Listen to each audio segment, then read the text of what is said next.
சிறிய விளம்பர இடைவெளி தொடர்ந்து நிகழ்ச்சியில் இணைந்து கொண்டிருக்கிறோம். தொடர்ச்சியாக நிகழ்ச்சியில் யாழ்குடா நாட்டிலிருந்து வெளிவந்திருக்கக்கூடிய 4 பத்திரிகைகளின் செய்திகளின் ஒரு மேற்பார்வையோடு இணைந்திருக்கலாம்.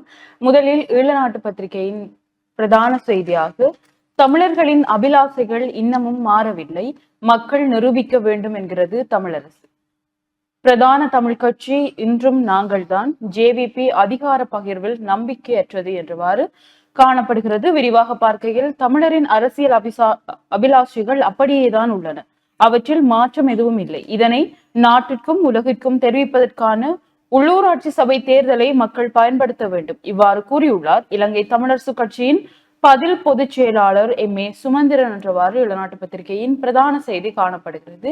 ஏனைய முற்பக்க செய்திகளுக்குள், ஜிஎஸ்பி பிளஸ் வரி சலுகை ஐரோப்பிய குழு இன்று வருகிறது, பயங்கரவாத தடுப்பு சட்டம் குறித்து அமைச்சரவை இன்று முக்கிய முடிவு. ஜிஎஸ்பி பிளஸ் வரி சலுகை வழங்குவது தொடர்பான நிபந்தனைகளை நிறைவேற்றுவதில் இலங்கையின் முன்னேற்றம் குறித்து மதிப்பிடுவதற்கு ஐரோப்பிய ஒன்றிய குழு இன்றைய தினம் நாட்டிற்கு வருகை தருகிறது என்றவாறு இந்த செய்தி கட்டமிட்ட செய்தியாக காணப்படுகிறது. ஏனைய செய்திகளுக்குள், காப்போத்த உயர்தர பரீட்சை 9458 மாணவர்களுக்கு 3A, 29,244 பேர் சித்தியடையவில்லை. கடந்த வருடம் நடந்த காப்போத்த உயர்தர பரீட்சைக்கு தோற்றிய 9458 மாணவர்கள் 3 பாடங்களிலும் A தர சித்தி பெற்றுள்ளனர் என்று பரீட்சை ஆணையாளர் அமித் ஜெயசுந்தர உறுதிப்படுத்தியுள்ளார் என்றவாறு இந்த செய்தி காணப்படுகிறது. அதே சமயம் 29,244 பேர் பரீட்சைகளில் சித்தியடையவில்லை என்றவாறும் இந்த தரவுகள் காணப்படுகிறது. வீரர்களின் போர் துடுப்பாட்டம் சமநிலையில் நிறைவடைந்தது. வீரர்களின் போர் என்று வர்ணிக்கப்படும் தெல்லிப்பளை மகாஜனா கல்லூரி, சுன்னாகம் ஸ்கந்தவரோதயா கல்லூரிகளின் பெருந்துடுப்பாட்ட போட்டி சமநிலையில் முடிவடைந்துள்ளது என்று இந்த ஒரு புகைப்படம் தாங்கிய செய்தி ஒன்று பிரசுரிக்கப்பட்டுள்ளது. விடாது கொட்டிய மழையால் கிளிநொச்சியில் வெள்ளம். நேற்றைய தினம் சுமார் 1 மணி நேரம் விடாது கொட்டி தீர்த்த கனமழையால் கிளிநொச்சியில் பல பகுதிகள் வெள்ளத்தில் மூழ்கின என்று ஒரு புகைப்படம் தாங்கிய செய்தி இங்கே பிரசுரிக்கப்பட்டுள்ளது. காய்ச்சலால் பெண் மரணம். காய்ச்சல் காரணமாக குடும்ப பெண்ணொருவர் நேற்று உயிரிழந்துள்ளார். கொழும்புத்துறை 2ஆம் குறுக்கு தெருவைச் சேர்ந்த கமலநாதன் ராஜபத்மினி என்பவரே இவ்வாறு உயிரிழந்துள்ளார். குறித்த பெண் நேற்று முன்தினம் காய்ச்சலால் பீடிக்கப்பட்டார். இதையடுத்து அன்றைய தினம் மாலை யாழ் போதனா மருத்துவமனையில் சேர்க்கப்பட்டார். எனினும் சிகிச்சை பலனின்றி நேற்று காலை அவர் உயிரிழந்துள்ளார். மரண விசாரணைகளை திடீர் மரண விசாரணை அதிகாரி நமசிவாயம் பிரேம்குமார் மேற்கொண்டார். அவரின் சடலம் உடற்கூறாய்வு பரிசோதனைக்காக யாழ் போதனா மருத்துவமனையில் வைக்கப்பட்டுள்ளது என்றவாறு இந்த செய்தி காணப்படுகிறது. திருத்தந்தையின் கல்லறை மக்கள் அஞ்சலிக்காக திறப்பு. திருத்தந்தை பிரான்சிஸின் கல்லறை மக்களின் அஞ்சலிக்காக நேற்று ஞாயிற்றுக்கிழமை திறக்கப்பட்டது என்று அந்த கல்லறையின் புகைப்படம் தாங்கியவாறு இந்த செய்தி காணப்படுகிறது. இவைதான் ஈழநாட்டு பத்திரிகையின் முற்பக்க செய்திகளாக இருக்கின்றது. தொடர்ச்சியான உட்பக்க செய்திகளுக்குள், மின்னல் தாக்கத்தால் உடுவிலில் வீடு சேதம். மின்னல் தாக்கம் காரணமாக வீடு ஒன்று பகுதியளவில் சேதமடைந்ததாக யாழ்ப்பாணம் மாவட்ட அனர்த்த முகாமைத்துவ பிரிவின் பிரதிப்பணிப்பாளர் TN சூரியராஜா தெரிவித்துள்ளார். உடுவில் பிரதேச செயலர் பிரிவிற்குட்பட்ட J208 கிராம சேவர் பிரிவிலேயே இவ்வாறு வீடு சேதமடைந்துள்ளது. இந்த சம்பவத்தில் 2 குடும்பங்களைச் சேர்ந்த 7 பேர் பாதிக்கப்பட்டுள்ளனர் என்றும் தெரிவிக்கப்பட்டுள்ளது என்றவாறு இந்த செய்தி காணப்படுகிறது. அதனைத் தொடர்ந்த செய்திகளுக்குள், கூகுள் வரைபடம் மூலமாக எல்லையிட்டே வனவள திணைக்களம் காணி எடுத்தது, மக்களின் காணிகளை அளிப்போம் என்கிறார் அனுர. வடக்கில் போர் முடிவடைந்த பின்னர் வனவள திணைக்களம் கூகுள் வரைபடத்தின் மூலமாகவே காணிகளுக்கு எல்லையிட்டது. அது தொடர்பாக மீளாய்வு செய்யப்பட்டு மக்களின் காணிகள் அனைத்தும் விடுவிக்கப்படும் என்று ஜனாதிபதி அனுரகுமார திசாநாயக்க தெரிவித்துள்ளார். வவுனியாவில் நேற்று முன்தினம் நடந்த பிரச்சார கூட்டத்திலேயே அவர் மேற்கண்டவாறு கூறினார் என்று காணப்படுகிறது. கர்ப்பவதி சிகிச்சை நிலையங்கள் இன்று முதல் முடக்கம் அபாயம், மேலதிக நேர கொடுப்பனவு தடையால் என்ற ஒரு கட்டமிடப்பட்ட செய்தி. யாழ் மாநகர சுகாதார மருத்துவ அதிகாரி பிரிவில் பொது சுகாதார சேவைகள் மற்றும் கர்ப்பவதி தாய்மார்களுக்கான சிகிச்சை நிலையங்களின் சேவைகள் இன்று திங்கட்கிழமை தொடக்கம் முடங்கும் அபாயம் ஏற்பட்டுள்ளது என்று தெரிவிக்கப்பட்டுள்ளது. யாழ் மாநகர சுகாதார மருத்துவ அதிகாரி பணிமனையில் பொது சுகாதார பரிசோதகர் மற்றும் குடும்ப நல உத்தியோகத்தர்களுக்கான மேலதிக நேர கொடுப்பனவுகளுக்கு தடை விதிக்கப்பட்டுள்ளது. இலங்கையில் எங்கும் நடைமுறைப்படுத்தப்படாத நடைமுறையை யாழ் மாநகர சபையின் கணக்காளர் பகுதி தன்னிச்சையாக செயல்படுத்த முன்வந்துள்ளதாகவும் எந்த ஒரு நிதி சுற்றறிக்கை மூலமும் பிரசுரிக்கப்படாத நடைமுறையை யாழ் மாநகர சபையின் கணக்காளர் பகுதி மேற்கொள்ள முயன்றுள்ளதாகவும் குடும்ப நல உத்தியோகத்தர்கள் சுட்டிக்காட்டியுள்ளனர். இந்த நிலையில் இன்று திங்கட்கிழமை முதல் தமது சேவைகளை முடக்குவதற்கும் அவர்கள் முனைந்துள்ளார்கள். இதனால் பொதுமக்களுக்கு ஏற்படும் அசௌகரியங்களுக்கு முற்றுமுழுதான பொறுப்பை யாழ் மாநகர சபை ஆணையாளரும் கணக்காளர் பகுதியும் பொறுப்பேற்க வேண்டும் என்று அவர்கள் தெரிவித்துள்ளனர் என்றவாறு இந்த செய்தி காணப்படுகிறது. விவசாயிகளின் பல கோடி ரூபாய் பணம் மோசடி குறித்து விசாரிக்க கிளிநொச்சி விவசாயிகள் ஜனாதிபதிக்கு மனு.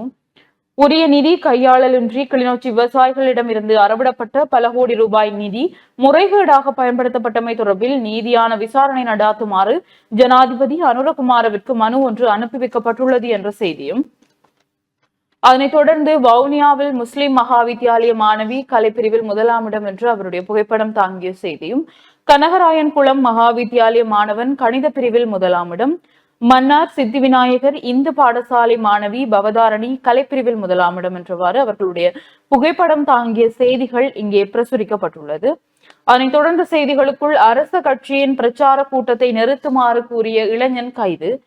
அமைச்சர் பிமல் ரத்நாயக்க பங்கேற்றிருந்த தேசிய மக்கள் சக்தியின் தேர்தல் பிரச்சார கூட்டத்தை நிறுத்துமாறு கோரிய நபரை யாழ்ப்பாணம் போலீசார் கைது செய்துள்ளனர். யாழ்ப்பாண நகரை அண்டிய கொட்டடி பகுதியில் நேற்று முன்தினம் இரவு தேசிய மக்கள் சக்தியின் பிரச்சார கூட்டம் நடைபெற்றது. இதன்போது அங்கிருந்த இளைஞர் ஒருவர் கூட்டத்தை நிறுத்திவிட்டு தேசிய மக்கள் சக்தியினரை வெளியேற வேண்டும் என்று கூறினார். இதைத் தொடர்ந்து கூட்டத்தில் குழப்பத்தை ஏற்படுத்த முனைந்தார் என்ற குற்றச்சாட்டில் குறித்த இளைஞர் கைது செய்யப்பட்டுள்ளார். கைது செய்யப்பட்ட நபரை போலீசார் போலீஸ் நிலையத்தில் தடுத்து வைத்து விசாரித்து வருகின்றனர் என்றவாறு இந்த செய்தி காணப்படுகிறது. பொறியியல் தொழில்நுட்ப பிரிவில் யாழ் மத்திய கல்லூரி மாணவன் பிரவீன் மாவட்ட ரீதியில் முதலிடம் பிடித்தார் என்று அவருடைய புகைப்படம் தாங்கிய செய்திகள் இங்கே பிரசுரிக்கப்பட்டுள்ளது. அதைத் தொடர்ந்து யாழ்ப்பாணம் இந்து கல்லூரி மாணவர்களுடைய சாதனை மற்றும் யாழ்ப்பாணம் ஹார்ட்லி கல்லூரியின் சிறந்த பெறுபவர்கள் என்பன இங்கே பிரசுரிக்கப்பட்டுள்ளது. தேர்தல் காலத்தில் பாதாள குழுக்களை கட்டுப்படுத்த புதிய பாதுகாப்பு திட்டம். உள்ளூராட்சி தேர்தல் காலத்தில் பாதாள உலக குழுக்களின் நடவடிக்கைகளை கட்டுப்படுத்த படையினரின் ஆதரவுடன் புதிய விரிவான பாதுகாப்பு திட்டத்தை போலீசார் ஆரம்பித்துள்ளனர் என்றவாறு இந்த செய்தி காணப்படுகிறது. அதனைத் தொடர்ந்து கட்டமிடப்பட்ட செய்தியாக ஆற்றிலிருந்து சடலம் மீட்பு. களனி ஆற்றிலிருந்து அடையாளம் தெரியாத ஆணொருவரின் சடலம் மீட்கப்பட்டுள்ளது. ஹம்பகா பேலியகொட போலீசாருக்கு கிடைத்த தகவலின் அடிப்படையில் நேற்று முன்தினம் இந்த சடலம் மீட்கப்பட்டது. சடலம் இன்னும் அடையாளம் காணப்படவில்லை. உயிரிழந்தவர்கள் சுமார் 50 வயது மதிக்கத்தக்க 5 அடி 6 அங்குலம் உயரம் கொண்டவர் எனவும் நீல நிற டி-ஷர்ட் அணிந்திருந்ததோடு இடுப்பிற்கு கீழே உடை இருக்கவில்லை என்றும் தெரிவிக்கப்பட்டது. உடல் சிறிதளவு சிதைந்த நிலையில் இருப்பதாகவும் போலீசார் மேலும் தெரிவித்தனர். சடலம் கொழும்பு தேசிய வைத்தியசாலையின் பிரேத அறையில் வைக்கப்பட்டுள்ளது என்றவாறும் இந்த செய்தி காணப்படுகிறது.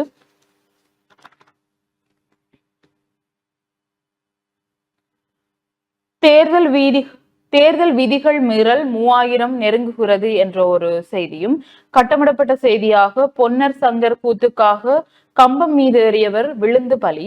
பொன்னர் சங்கர் கூத்துக்காக 60 அடி உயர கம்பத்தில் ஏறியவர் தவறி விழுந்து உயிரிழந்துள்ளார். இந்த சம்பவம் நேற்று ஞாயிற்றுக்கிழமை காலை இடம்பெற்றுள்ளது. நுவரெலியா நானுஓயா கிளாஸ்கோ தோட்டத்தில் இடம்பெற்ற இந்த சம்பவத்தில் அதே இடத்தைச் சேர்ந்த எம் சதாசிவம் என்பவரே இவ்வாறு உயிரிழந்துள்ளார். பொன்னர் சங்கர் வரலாற்று நாடக நிகழ்ச்சி நேற்று முன்தினம் சனிக்கிழமை இரவு ஆரம்பமாகி அதிகாலை வரை தொடர்ந்திருந்தது. இதில் ஒரு கதாபாத்திரம் உயரமான கம்பத்தில் ஏறி தவம் செய்வதாக அமையும். அதற்காக 60 அடி உயரமான கம்பத்தில் ஏறிய போதே குறித்த நபர் தவறி விழுந்து உயிரிழந்துள்ளார். இந்த சம்பவம் தொடர்பான மேலதிக விசாரணைகளை நானுஓயா போலீசார் முன்னெடுத்து வருகின்றனர் என்றவாறு இந்த செய்தி காணப்படுகிறது. நாட்டின் பொருளாதாரம் டிசம்பரில் வீழ்ச்சி அடையும் என்ற ஒரு செய்தியும், ஜனாதிபதி அனுர தலைமையில் ஆளும் கட்சியின் மேதின கூட்டம் என்ற செய்திகளும் இங்கே பிரசுரிக்கப்பட்டுள்ளது. அதனைத் தொடர்ந்து ஏஎல் பரீட்சை பெறுபவர்களை வலைதளங்களில் பகிராதீர்கள். உயர்தர பரீட்சை பெறுபவர்களை சமூக வலைதளங்களில் பகிர்வதை தவிர்க்குமாறு பல்கலைக்கழக மானியங்கள் ஆணைக்குழுவின் தலைவர் பேராசிரியர் சம்மத் அமரதுங்க தெரிவித்துள்ளார். சமூக வலைதளங்களில் பெறுபவர்களை வெளியிடும் போது உரிய நபரின் சுட்டன் வேறு நபர்களிடம் சென்றடைவதால் அதனை கொண்டு வேறு நபர்கள் பல்கலைக்கழக அனுமதிக்கு விண்ணப்பிக்கும் சந்தர்ப்பங்கள் ஏற்படும். அதனை கணினி முறைமையில் இருந்து அகற்றி உரிய நபர்கள் விண்ணப்பிப்பதற்கு மீள ஏற்பாடுகள் செய்வதற்கு நீண்ட நாட்கள் எடுக்கும். எனவே உயர்தர பெறுபவர்களை சமூக வலைதளங்களில் பகிர்வதை தவிர்த்து கொள்ளுமாறு அறிவுறுத்தியுள்ளார் என்று இந்த செய்தி காணப்படுகிறது. கட்டமிடப்பட்ட செய்தியாக 5 வயதிற்கு குறைவான இறப்பு பிரேத பரிசோதனை கட்டாயம். 5 வயதிற்குட்பட்ட குழந்தைகள் உயிரிழந்தால் பிரேத பரிசோதனை கட்டாயமாகும் என்று நீதி மற்றும் தேசிய ஒருங்கிணைப்பு அமைச்சு மரண விசாரணை அதிகாரிகளுக்கு அறிவித்துள்ளது. மரண விசாரணை அதிகாரிகளுக்கு வெளியிட்ட சுற்றறிக்கையில் நாட்டில் குழந்தை இறப்பு பகுப்பாய்வில் ஒரு முக்கிய அங்கம் 5 வயதிற்குட்பட்ட குழந்தைகளின் இறப்பு விகிதங்களுக்கான பொதுவான காரணங்களை கண்டறிந்து அத்தகைய இறப்புகளை தவிர்க்க முன்னெச்சரிக்கை நடவடிக்கைகளை எடுக்க இந்த நடைமுறை விதிக்கப்படுவதாக அமைச்சின் மூத்த அதிகாரிகள் கூறினர். இந்த இறப்பு வீதங்களை குறைக்க இந்த இறப்புகளுக்கு பின்னால் உள்ள காரணங்களை ஆய்வு செய்து பகுப்பாய்வு செய்ய பிரேத பரிசோதனை முடிவுகள் பயன்படுத்தப்படும் என்றவாறு இந்த செய்தி தொடர்ந்து செல்கிறது. தென்னக்கோன் மீதான விசாரணை 4 போலீஸ் குழு நியமனம். போலீஸ் மா அதிபர் தேசபந்து தென்னக்கோன் பதவியை துஷ்பிரயோகம் செய்தமை தொடர்பில் விசாரணை நடாத்துவதற்காக 4 கொண்ட போலீஸ் குழு நியமிக்கப்பட்டுள்ளது என்ற ஒரு செய்தியும், பாகிஸ்தானுடன் யுத்தம் ஏற்படுமானால் இந்திய பகுதியாக இலங்கை கருதப்படும் பிரேம்நாத் தொலவத்த சாடல் என்ற ஒரு செய்தி, அணிசேரா வெளிநாட்டு கொள்கையில் இருந்து வெளியேறி தற்போதைய அரசாங்கம் பக்கச்சார்பான கொள்கையே பின்பற்றுகிறது. துரதிருஷ்டவசமாக இந்தியா பாகிஸ்தான் யுத்தம் அறிவிக்கப்பட்டால் இலங்கையை இந்தியாவின் ஒரு பகுதியாக எண்ணக்கூடிய நிலைமை கூட ஏற்படலாம் என முன்னாள் பாராளுமன்ற உறுப்பினர் பிரேம்நாத் சி தொலவத்த தெரிவித்துள்ளார் என்ற ஒரு செய்தியும், ஆட்சியை கவிழ்க்கும் சூழ்ச்சிக்கு மக்கள் இடமளிக்க மாட்டார்கள் டெல்வின் சில்வா குற்றச்சாட்டு என்ற ஒரு செய்தியும், இந்தியாவை நம்பியிருப்பது பெரும் அச்சுறுத்தலாக மாறும் உதய கம்மன் பில கூறுகிறாள் என்ற செய்திகளும் இங்கே பிரசுரிக்கப்பட்டுள்ளது. தொடர்ச்சியாக கிழக்கு மாகாண செய்திகளுக்குள், திருக்கோணேஸ்வரர் ஆலய திருப்பணிகளை செய்ய தொல்லியல் திணைக்கள தடையை நீக்க வேண்டும், ஜனாதிபதியிடம் 6 திருமுருகன் வேண்டுகோள்.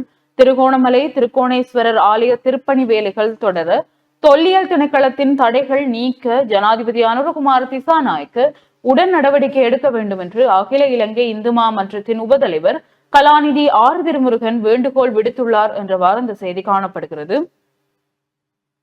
பொறியியல் பீடத்திற்கு மாணவன் தசாகரன் தெரிவு என்று அவருடைய புகைப்படம் தாங்கிய செய்தியும், பரீட்சை முடிவுகளின் அடிப்படையில் சாதித்தது மட்டக்களப்பு மாவட்டம் என்ற ஒரு செய்தியும், கட்டமிடப்பட்ட செய்தியாக மின்சாரம் தாக்கி மூதாட்டி பலி. அம்பாறை பிரதேசத்தில் 72 வயதுடைய மூதாட்டி ஒருவர் மின்சாரம் தாக்கி உயிரிழந்துள்ளார்.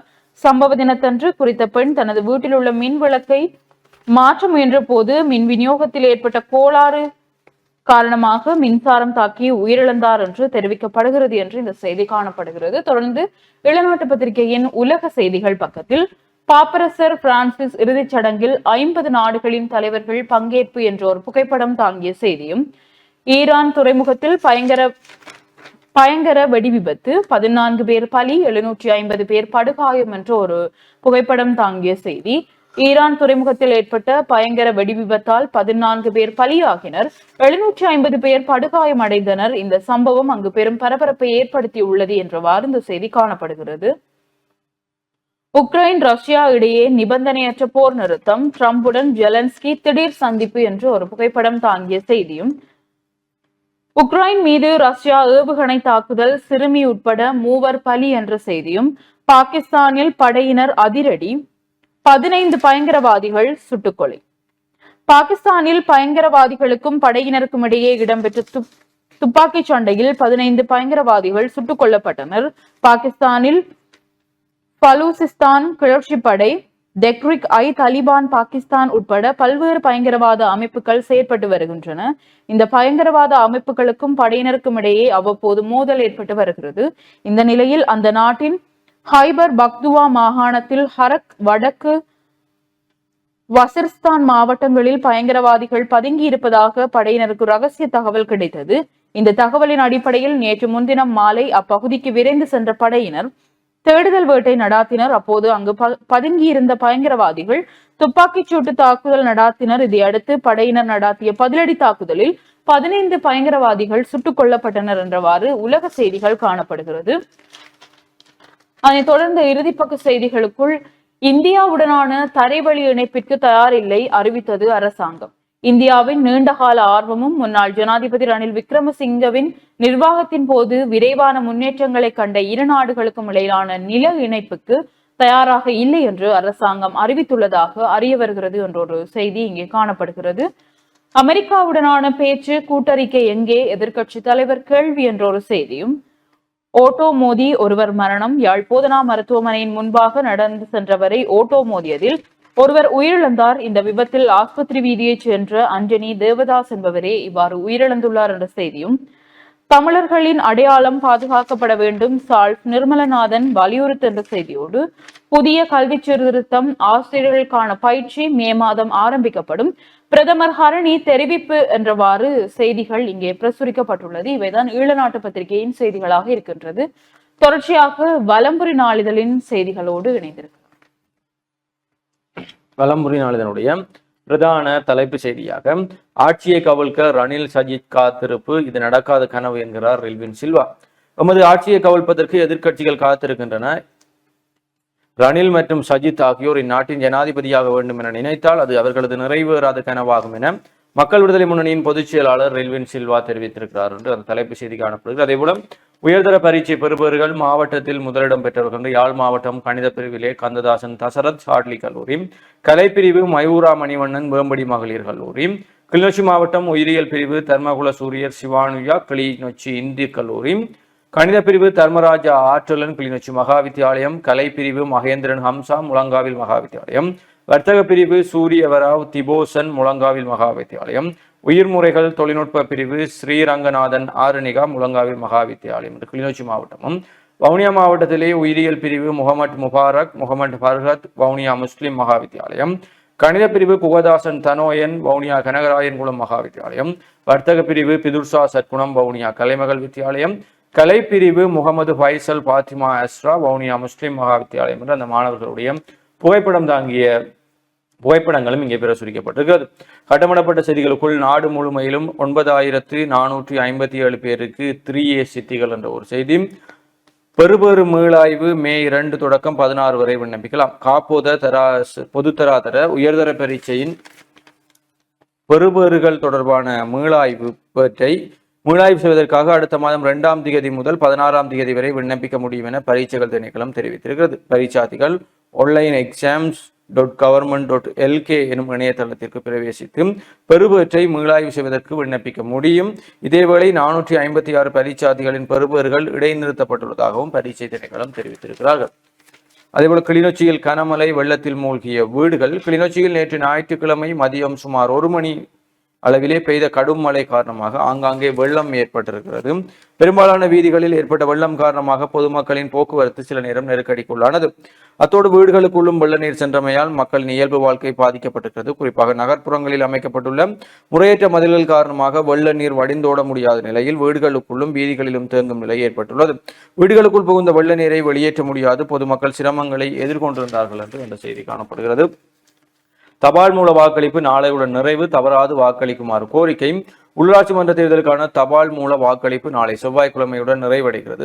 வாக்களிப்புக்கான காலம் இனி நீடிக்கப்படாது. ஆகவே நாளைக்குள் உங்களுடைய வாக்குகளை செலுத்திக் கொள்ளுங்கள் என்று அந்த செய்தி காணப்படுகிறது. அதேபோல வடக்கில் இன்றும் மழை, சிறுமி வன்கொடுமை, 3 அதிரடி கைது, மனித உரிமைகள் ஆணைக்குழுவினர் வெளிக்கொணர்வை அடுத்து நடவடிக்கை. யாழ்ப்பாணம் சித்தங்கணியில் சிறுமி ஒருவர் பாலியல் துஷ்பிரயோகம் செய்யப்பட்டமை தொடர்பில் மனித உரிமைகள் ஆணைக்குழுவின் யாழ் அலுவலகம் எடுத்த முயற்சியால் 3 கைது செய்யப்பட்டிருக்கிறார்கள். மேற்படி கைது தொடர்பில் மனித உரிமை ஆணைக்குழுவினர் யாழ் பிராந்திய இணைப்பாளர் கனகராஜ் கருத்து தெரிவிக்கையில், இந்த சந்தர்ப்பம் தொடர்பில் இலங்கை மனித உரிமைகள் ஆணைக்குழுவின் யாழ் அலுவலகத்தின் நடவடிக்கையின் மூலமே வெளிக்கொணரப்பட்டது. மேற்படி சிறுமி 12 வயதில் இருந்தே துஷ்பிரயோகத்துக்கு உள்ளாக்கப்பட்டிருக்கிறார். கடந்த 24ஆம் தேதி இந்த சிறுமி எமது அலுவலகத்துக்கு வருகை தந்து தனக்கு ஏற்பட்ட துஷ்பிரயோக அவலத்தை முறையிட்டார்.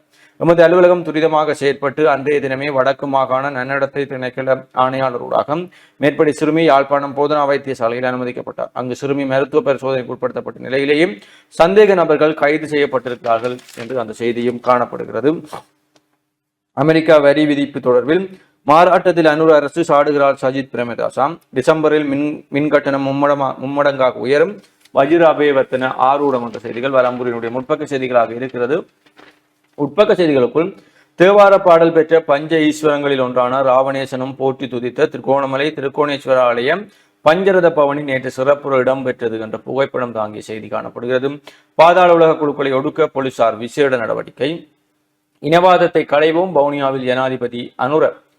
திஸ்ஸவிகாரை பிரச்சனையில் இருப்பது இனவாதம். இந்த பிரச்சனையை தீர்க்க முடியும். தற்போது உள்ள சட்டங்கள் இனவாதத்தை ஒழிக்க போதாது. சட்டங்களை புதிதாக உருவாக்கி இனவாதத்தை களைவோம் என ஜனாதிபதி அனுரகுமார திசாநாயக்க தெரிவித்திருக்கிறார். வலம்புரியினுடைய விளையாட்டு செய்திகளுக்குள் சிங்கநடை போட்ட கோலி குர்னால் பாண்டியா சிகரம் தொட்டது பெங்களூரும். டெல்லியை வீழ்த்தி புள்ளிப்பட்டியலில் பெங்களூர் முதலிடம் என்ற ஐபிஎல் தொடர்பான செய்தி ஒன்றும் காணப்படுகிறது. அதேபோல உள்நாட்டு செய்திகளுக்குள் அணிசேரா வெளிநாட்டு கொள்கையிலிருந்து வெளியேறுவது ஆபத்தானது, அரசை எச்சரித்த ரணில் தரப்பு.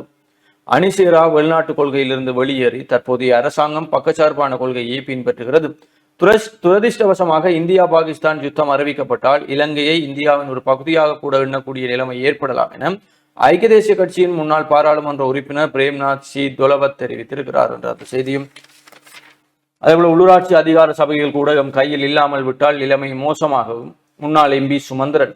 உள்ளூராட்சி அதிகார சபைகளை கூட நம்முடைய கைகளில் வைத்திருக்காவிட்டால் தமிழ் மக்களுடைய நீண்ட அரசியல் நிலைமை மாறிவிட்டதாக சொல்லப்படும்.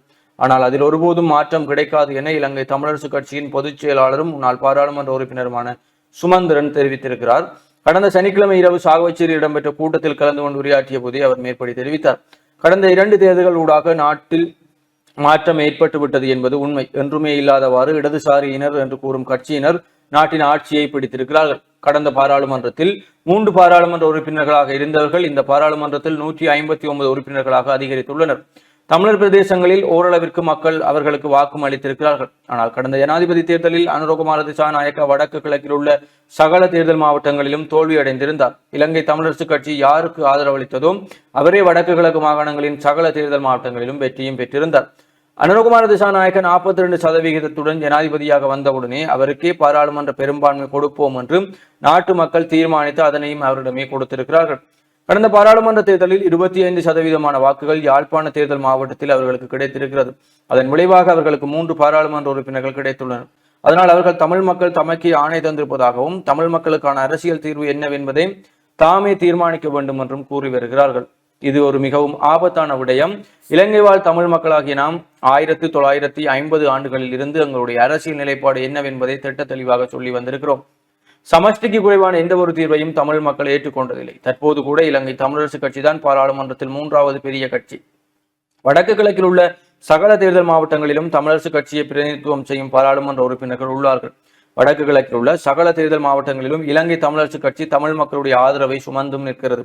வருகின்ற உள்ளூராட்சி சபை தேர்தலூடாக இலங்கை தமிழ் மக்களுடைய சமஷ்டி தீர்வு என்ற அரசியல் நிலைப்பாட்டில் எந்த ஒரு மாற்றமும் இல்லை என்ற செய்தியை அடித்து சொல்ல வேண்டும். நாடு எவருடனும் இருக்கட்டும், ஆனால் எம் ஊர் எம் வீட்டோடு இருக்கட்டும், அதில் மாற்றம் இல்லை என மேலும் அவர் தெரிவித்திருக்கிறார் என்ற செய்தி.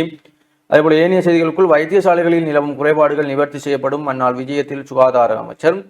வெப்பநிலையை பேணாது ஜோக்கட்டுகள் விநியோகம், வாகன சாரதிக்கு ரூபாய் 30,000 அபராதம் என்ற செய்தியும். புலமை பரிசில் பரீட்சை முற்றாக ஒழிக்கப்படும் அனுர தரப்பு அறிவிப்பு. 5 வருடங்களில் 5ஆம் தர புலமை பரிசில் பரீட்சை முற்றாக ஒழிக்கப்படும் என அனுர தரப்பினர் அறிவித்திருக்கிறார்கள். உலகத்தில் உள்ள மிக மோசமான பரீட்சை 5ஆம் தர புலமை பரிசில் பரீட்சை என்றும் அவர்கள் விமர்சித்திருக்கிறார்கள். குறித்த விடயங்களை தேசிய மக்கள் சக்தி பாராளுமன்ற உறுப்பினர் சாந்த பத்மகுமார் தெரிவித்திருக்கிறார் என்று அந்த செய்தி. வலம்புரியினுடைய இன்றைய வெளிநாட்டு செய்திகளுக்குள் இரத்த ஆறு பாயும் இந்தியாவை மிரட்டுகிறது பாகிஸ்தான். சிந்து நதி எங்களுடையது, அது எங்களுடையதாகவே இருக்கும் என்று நான் இந்தியாவிடம் சொல்ல விரும்புகிறேன் என்றும், நாங்கள் தண்ணீர் அதன் வழியாக பாயும் அல்லது அவர்களின் ரத்தம் இந்தியர்களுடைய இரத்த ஆறு ஓடும் என்று பாகிஸ்தான் இந்தியாவை மிரட்டியிருக்கிறார்கள் என்ற செய்தியும். இந்தியா பாகிஸ்தானிடையே மத்தியஸ்தம் செய்ய தயார் ஈரான் அறிவிப்பு. இந்தியா பாகிஸ்தானிடையே பதற்றத்தை தணிக்க மத்தியஸ்தம் செய்ய தயாராக இருப்பதாக ஈரான் தெரிவித்திருக்கிறார்கள். ஈரான் துறைமுகத்தில் வெடி விபத்து, 14 பேர் உயிரிழப்பு, 700க்கும் மேற்பட்டோர் காயம். பாப்பரசர் பிரான்சிஸின் திருவுடல் நல்லடக்கம் என்ற புகைப்படம் தாங்கிய செய்திகளும். வத்திகானில் சந்தித்து கொண்ட ட்ரம்ப் ஜெலன்ஸ்கி வைரலாகும் புகைப்படம். நடுநிலை விசாரணைக்கு பாகிஸ்தான் தயார் என்ற செய்திகளும் வெளிநாட்டு செய்திகளுக்குள் காணப்படுகிறது. உள்நாட்டு செய்திகளுக்குள் வலம்புரியினுடைய இன்றைய ஆசிரியர் தலையங்கமாக சித்தியடைய தவறிய மாணவர்களை கவனியுங்கள் என்ற தலைப்பிலே ஆசிரியர் தலையங்கமும். ஒப்பந்தங்களை பகிரங்கப்படுத்த இந்தியாவின் அனுமதி தேவையில்லை, அமைச்சர் நலிந்த ஜெயதிச பொய் சொல்வதாக உதயகமன் பில சாடல். பல்கலைக்கழக ஆணைக்குழுவில் யாழ் பல்கலைக்கழக மாணவர் முறையீடு. யாழ் பல்கலைக்கழகத்தில் மாணவர்கள் மீதான ஒழுக்காற்று நடவடிக்கைகளின் போது மாணவ ஒழுக்காற்று உத்தியோகத்தர்கள் பல்கலைக்கழக மானியங்கள் ஆணைக்குழுவின் ஒழுக்காட்டு விதிகளை மீறி தனிப்பட்ட விருப்பு வெறுப்புகளுக்கு அமைய நடந்து கொள்வதாகவும் இந்த விதிமீறல்கள் தொடர்பில் பல்கலைக்கழக நிர்வாகம் பொறுப்பற்ற விதத்தில் நடந்து கொள்வதாகவும் பல்கலைக்கழக மாணவர்கள் 3 பல்கலைக்கழக மானியங்கள் ஆணைக்குழுவிடம் முறைப்பாடு செய்திருக்கிறார்கள். கடந்த மாதம் 29ஆம் தேதி பல்கலைக்கழக விடுதி ஒன்றுக்குள் 4ஆம் வருட மாணவன் ஒருவர் குடிபோதையில் சென்று அனுமதி பெறாமல் அறை ஒன்றில் தங்கியிருந்த சம்பவம் தொடர்பில் 1ஆம் ஆண்டு மாணவர்களால் முறைப்பாடு செய்யப்பட்டிருந்தது. அந்த முறைப்பாடுக்கு அமைய நடவடிக்கை எடுக்காமல் முறைப்பாடு செய்த மாணவர்கள் உட்பட விடுதியில் தங்கியிருந்த 1ஆம் ஆண்டு மாணவர்களை அச்சுறுத்தும் வகையில் மாணவர்களை விடுதிகளிலிருந்து வெளியே செல்லும் நேரம் முடிவடைந்த பின்னர் இரவு வேளையில் வீதி வழியாக வேறொரு விடுதிக்கு அழைத்து சென்று அறையொன்றில் வைத்து பூட்டிய பின்னர் அங்கு வலுக்கட்டாயமாக பொய் வாக்குமூலங்கள் கையொப்பமிடுமாறு பணிக்கப்பட்டதாகவும் மாணவர்கள் சம்மதமின்றி காணொலி வாக்குமூலங்கள் பதிவு செய்யப்பட்டதாகவும் 3 மாணவர்களும் தமது முறைப்பாட்டில் குறிப்பிட்டிருக்கிறார்கள். மேலும் பல்கலைக்கழக மானியங்கள் ஆணைக்குழுவின் சுற்றுநிரூபத்துக்கு அமைய துணைவேந்தரால் நியமிக்கப்பட்ட விசாரணை அதிகாரிகள் விசாரணை மேற்கொள்ளாமல் சட்டத்துக்கு மாறாக மாணவ ஒழுக்காட்டு உத்தியோகத்தர்கள் விசாரணைகளை மேற்கொள்வதாகவும் மாணவர்களை விசாரணைக்கு அழைப்பது முதல் விசாரணை நடைமுறைகள் உட்பட சட்டத்துக்கு முரணான செயற்படும் விசாரணைகள் பற்றி பல்கலைக்கழக நிர்வாகத்தின் கவனத்துக்கு கொண்டு வரப்பட்ட போதிலும் திரும்ப திரும்ப முறைப்பாடு செய்யும் மாணவர்களுக்கு எதிராகவே விசாரணைகள் மேற்கொள்ளப்படுவதாகவும் அதில் தெரிவிக்கப்பட்டிருக்கிறது. தரம் 1-6 புதிய கல்வி 2026 அறிமுகமாகும் பிரதமர் அறிவிப்பும் குழந்தைகள் ஆசிரியர்கள் மற்றும் பெற்றோர்களுக்கு தொந்தரவு இல்லாத கல்வி முறை 2026 1ஆம் மற்றும் 6ஆம் வகுப்புகளுக்கு அறிமுகப்படுத்தப்படும். இது வாக்குகளுக்கான திட்டமல்ல, மாறாக நாட்டில் கல்வியை மேம்படுத்துவதற்கான ஒரு உண்மையான நடவடிக்கை என்று பிரதமர் கரணி அமரசூரிய தெரிவித்திருக்கிறார் என்ற செய்தியும் காணப்படுகிறது. அதேபோல யாழ்ப்பாணம் சண்டிலிப்பாய் சீரணி நாகபூசணி அம்பாள் ஆலய கொடியேற்றம் நேற்று முன்தினம் சனிக்கிழமை பக்திபூர்வமாக ஆரம்பமாகியது என்ற புகைப்படம் தாங்கிய செய்திகளும் வெயிலிற்கு உகந்த நீர் மோர் என்று டாக்டர் விவிலியன் சத்யசீலன் சிரேஷ்ட விரிவுரையாளர் சித்த மருத்துவத்துறை அவர்களுடைய கட்டுரையும் பிரசுரிக்கப்பட்டிருக்கிறது. பலமுறையினுடைய இறுதிப்பக்க செய்திகளாக நட்பு ரீதியான ஒப்பந்தத்தில் நிபந்தனைகளா ஆராயாது அரசு கையொப்பமிட்டது ஏன் ஐக்கிய மக்கள் சக்தி கேள்வி என்ற செய்திகள் பலமுறையினுடைய முக்கிய செய்திகளாக இருக்கிறது. தொடர்ச்சியாக உதயன் பத்திரிகையின் இணைய செய்திகளோடு இணைந்திருக்கலாம். உதயன் பத்திரிகையின் பிரதான செய்தியாக கிளிநொச்சியில் கனமழை வீடுகளுக்குள் வெள்ளம். கிளிநொச்சியில் நேற்று சுமார் 1 மணி நேரம் பெய்த கடும் மழையால் தாழ்நில பகுதிகளில் வெள்ளம் தேங்கியுள்ளது. வீடுகளுக்குள்ளும் வெள்ளம் புகுந்துள்ளதால் மக்களின் இயல்பு வாழ்க்கை பாதிக்கப்பட்டுள்ளது என்றவாறு உதயன் பத்திரிகையின் பிரதான செய்தி காணப்படுகிறது. அதனைத் தொடர்ந்த ஏனைய செய்திகளுக்குள் காய்ச்சல் பீடித்த பெண் உயிரிழப்பு என்று நாங்கள் ஏலவே விரிவாக பார்த்த ஒரு செய்தி. 29,244 பரீட்சார்த்திகள் 3 பாடங்களிலும் தோல்வி என்ற ஒரு செய்தியும், யாழ் பல்கலைக்கழகத்தில் ஒழுக்காற்று விதிமுறைகளை மீறி செயற்படும் உத்தியோகத்தர்கள் மாணவர்கள் 3 முறைப்பாடு என்று வலம்புரி நாளிதழில் விரிவாக பார்த்த செய்தி. நாடாளுமன்ற தேர்தலில் விட்ட தவறை திருத்துவதற்கு இதுவே நல்ல சந்தர்ப்பம், MA சுமந்திரன் தெரிவிப்பு என்றவாறு செய்திகள் இங்கே காணப்படுகிறது. அதனைத் தொடர்ந்து தங்கத்தின் விலை சடுதியாக உயர்வு என்ற ஒரு செய்தியும், உள்ளூராட்சி தேர்தல் 3053 முறைப்பாடுகள் என்ற செய்திகளும் இங்கே காணப்படுகிறது. உதயன் பத்திரிகையின் முற்பக்கத்தில் முச்சந்தி முரளி அவர்களுடைய கருத்தாக, வெக்கை ஒரு பக்கம் மழை இன்னொரு பக்கம், அதுக்குள்ளே இவையின் தேர்தல் புயல் வேறையாம் என்ற மாதிரி அவருடைய கருத்து இருக்கிறது. இவைதான் உதயன் பத்திரிகையின் முற்பக்க செய்திகளாக இருக்கிறது. தொடர்ச்சியாக தினக்குரல் நாளிதழின் முற்பக்க செய்திகளோடு இணைந்திருக்கலாம்.